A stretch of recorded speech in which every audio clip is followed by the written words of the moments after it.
What's up, everybody? Welcome to the Toasty Podcast. My name is Sky, and today I'm going to be going over a little bit of Trumpism and what we can expect heading into the midterms surrounding that topic, of course. So let's get toasty.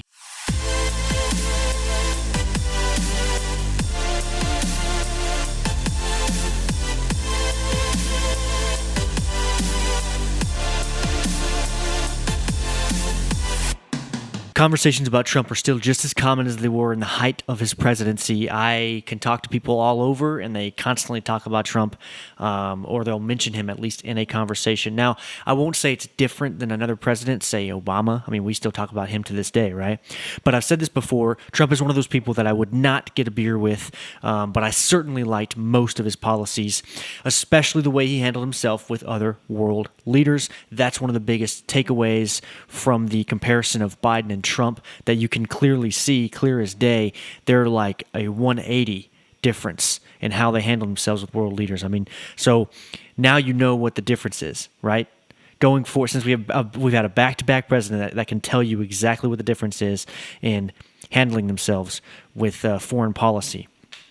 So now you should know, especially my age group and my generation and the younger generations like Gen Z, we hadn't really had that big of a comparison. You know, the pendulum did not swing as fast as it does now. It's insane how fast people can be swayed, changing from left to right and right to left. I had a conversation with a stranger the other day actually about this very thing, and it became increasingly apparent that Trump lovers are not lost. People that believe the election was stolen haven't changed their opinion. You know, that's one of the funny things. And I don't necessarily agree or disagree with that. I don't know because I haven't seen enough research and things that would prove yes or no. I just haven't. I've heard no, it wasn't, and yes, it was, and I haven't really seen much going on there because a lot of the evidence they would come up with, making a big deal about it, ended up being smoke and mirrors. So I don't know. I really don't. I wouldn't be surprised, because I feel like both sides have taken part in that type of thing. Our politicians these days are almost like a mafia. So unlike other presidents and leaders from our past, the reasons are different, though. Trump was able to cultivate a cult-like following for his presidency, and it isn't something new to him. It was just a different industry, essentially, because he applied himself to the politics base, but he had already been in, business. And I say industry on purpose because at this point, our government is, it's kind of an industry in its own right, don't you think? And it shouldn't be. It should not be. It's not. I don't agree with that. It shouldn't be like a CEO running a company. That's not how it should necessarily work. I mean, after all, we are a quote-unquote democracy, right? Trump is made for politics like Klaus Schwab is made for the World Economic Forum. It started out when he was young. He was already a businessman, already making a name for himself, whether he created a business that completely freaking, just got ruined and bombed, or an exclusive hotel, his name was out there. And in this country, that's really what counts, especially for winning an election. Once he had the fame, good and bad, he was off to the races.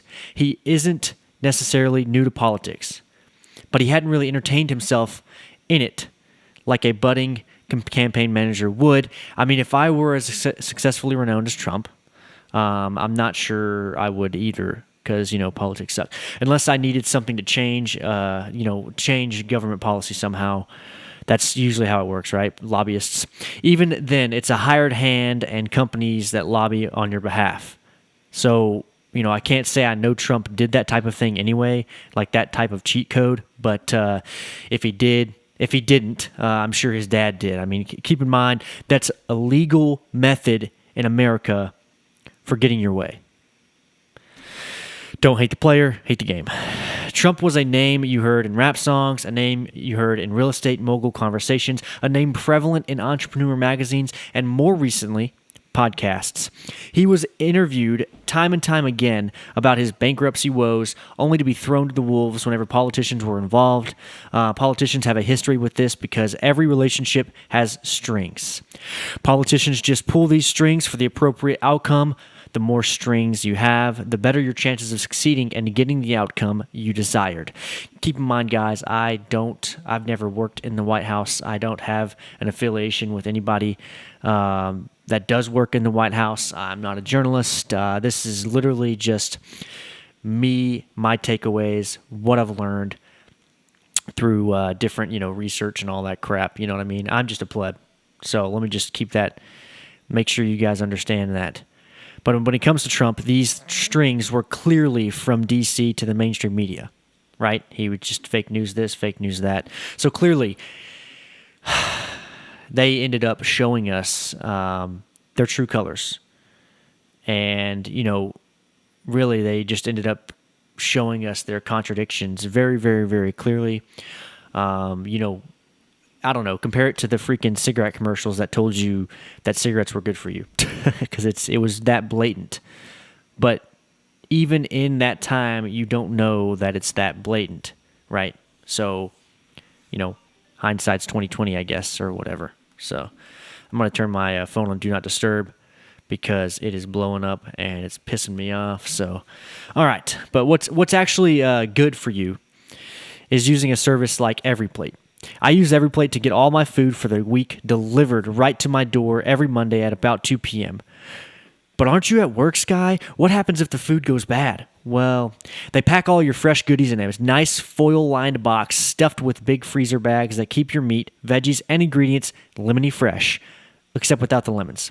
I'll have a link in the podcast episode description for you to get $20 off your first box, and you can cancel or skip a week any time, or just completely skip or cancel the whole freaking thing. I don't care. You can. There's no contract.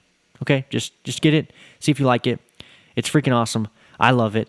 I skip weeks every once in a while when I'm out of town. It doesn't give you a head high like cigarettes, but you might get addicted to it. I know I have. There have always been some similarities between a cult leader and a regular leader. The differences only lie in what they promise. See, they both have charisma for the job and, for the most part, know how to lead a crowd. And the reason I'm going into this, guys, is because I was kind of comparing Trump to, he cultivated this cult-like following, right? So that's, and I say cult-like. Trust me, I'm not saying that anyone that likes Trump is a part of a cult. I'm not one of these people. I don't do that. Because that's really not true. Of course, like Elon says, there's 10% on each side that are just extreme, and that's just how it ends up going. And that's who we hear from the most. So that's why I have this freaking podcast. Anyway, they both have charisma for the job and for the most part know how to lead a crowd. They both offer solutions to common problems in order to gain your trust, but this is about where they stop.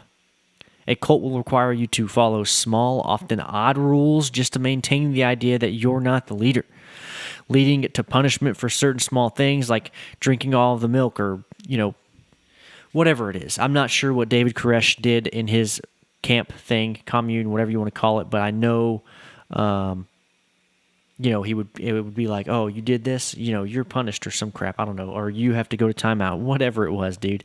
And I know I keep looking up, guys. I know that I have a screen up here that shows me me.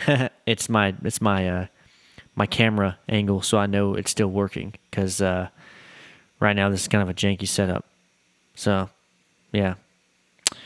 Yeah, but a cult will require you to follow these small rules. Now, a normal leader will probably help you solve your problems while letting you know how you failed. A normal good leader. So beyond that, there's not normally a grand finale that's mentioned. So anyway, but what I will say is there are some grand finales like in these different leaders that I have. Here's a couple of examples. Let me just do this. There's a couple of examples. Generals lead to war. The grand finale is winning the war. Presidents lead a country. The grand finale is dystopia or or a better future. I don't really think they want dystopia, but the grand finale, it was just a joke. The grand finale is a better future, which might be the furthest one from a real cult, because, a better future, everyone wants that. That's not really a grand finale. I think everyone just could agree they want a better future. Then you have David Koresh. The grand finale was an ascent to heaven, right? Well-known cults use something like this almost every time. You can watch plenty of Netflix freaking documentaries on this subject if you really want to get into that. I kind of got into that for a second there, and I don't know. I had to get out of it. It was kind of sucking my life away there. It's like Probably Girls in True Crime or something like that. Anyway. But you might be thinking, what the heck is the difference between Trumpism and a cult? I think it's the freedom. The last attribute that I didn't mention separating a cult from a normal hierarchy is free will. Trump did not keep you from going about your daily life or punish you for taking the last bit of milk out of the household. Neither has any other president for that matter. This is not exclusive to Trump. This is just exclusive to presidency. So that's just how it works. American presidency, I should say. He had enough charisma and fame to bring you in, and his grand finale, from what he said anyway, was draining the swamp. So why did that fail? This is speculation on my part. This is kind of what I think. But the swamp was a lot bigger than he was prepared to handle. Maybe the people he trusted couldn't handle the burden. So if he brought someone in that he thought could help him, decided, nah, this is crazy, after they got in. Maybe the agencies he thought were with him were lobbied. Maybe they were lobbied. Maybe they were bribed. Or maybe they realized their own agency would really be changed forever. Like, say, if it's a secretary, head of defense, or whatever,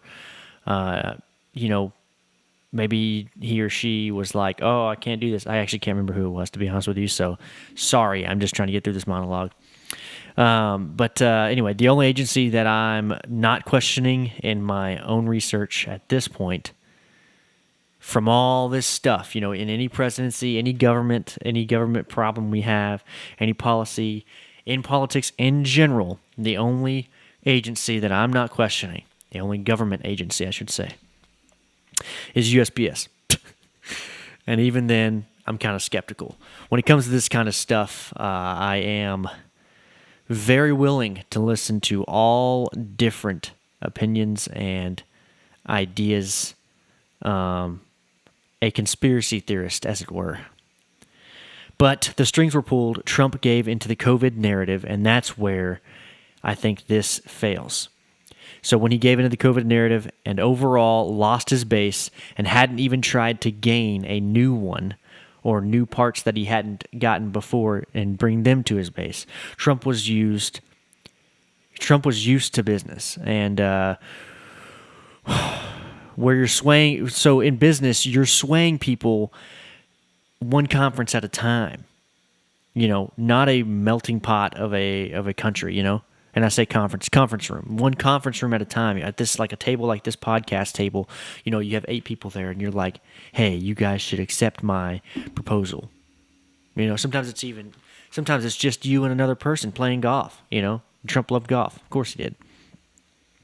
So, it's not all of America. That's what I'm trying to say. Anyway, that's where I go with that. But in order to please a whole country, it's now more apparent than ever that you need to be an independent or center on the political spectrum, in my opinion. Since that's impossible for a human because that would require no bias or predisposition, it comes down to the specific policies they will agree with and follow, right? Because, I can't be morally unbiased going into this. I would say that I'm center, right? And my co-host, when he's on here, Matty B, is on the right. I might be center right, I guess. But there are some things that I think we could change that, are a little bit socialist in nature as far as where they came from. But I think there's ways we could apply it that doesn't make it a socialist idea. So that's what I feel about that. You know what I'm going to do right now? I'm going to go ahead and take this thing down. There we go. So I don't look up at it all the time. I need to be looking at you guys. Anyway, we settled for democracy. The point is, the GOP needs Trumpism, but they may not need Trump. You see, GOP has been struggling forever to become a cult classic, so to speak. They've been struggling to get involved in culture. That's all I'm really trying to say. Democrats have been doing this forever. The liberals in general do this. They be actors, they be actresses, they be, what they want. They do creative things. They'll be, singers and songwriters and musicians and all of these things. And it used to be liberals were almost the opposite of governance, and of course now we're seeing a difference. Liberals are no longer the opposite of governance. Well, true liberals still are, Exhibit A, but others are really not. So what happens now? What happens now? I think it's business as usual. Roe versus Wade being turned over. It hasn't been done yet, guys. Just keep that in mind. Everyone's freaking out. It's yet to be seen until June or July at least. It would mark one of the first big legal precedents in history, catering to the left, changing in the right's favor. So far in America's short time being a free, semi-democratic country, the political spectrum just keeps slowly moving to the left every time a new democratic ideology or policy makes its way to the top and ultimately passes as a dumbed-down version of the original proposal. This phenomenon is actually discarded by several big names. But even if it's not exactly moving, it's certainly changing in the left's favor over time. Just look at the political spectrum from 1940 to 1960 or even to 1980 and then compare it to now, and you'll see that over time, the GOP's tolerance, quote unquote, has been their downfall. Now, I don't know if you should be like very, very freaking just not going to happen, get the heck out of here. You need to talk and exchange ideas to better yourself and to better humankind. Communication is definitely key. You can't just shut someone off. But GOP's tolerance isn't just a personality trait. GOP's tolerance comes from money exchanging hands in the form of lobbyists and bribes and backdoor deals. And all of a sudden, they tolerate something. Right? This is all politicians. This is not one side or the other. If the GOP doesn't actually seize the opportunity to regain its presence when the red wave comes in midterms, it will just be another round of the pendulum striking 12, and back to the other side we go. Controlling the House and the Senate is all fine and dandy, but if you can't find a balance between Trumpism and conservatism mixed with independent open-mindedness, we will not progress past the woke gender ideologies we find ourselves in today. This has been the monologue for midterms, and if you like what you heard, please pick one of the following: like, share, or subscribe. If you leave a review on Apple Podcasts, Spotify, or the Toasty Podcast Facebook page, you'll get a free Toasty tea. Good morning, good afternoon, good night. Stay toasty. Toasty.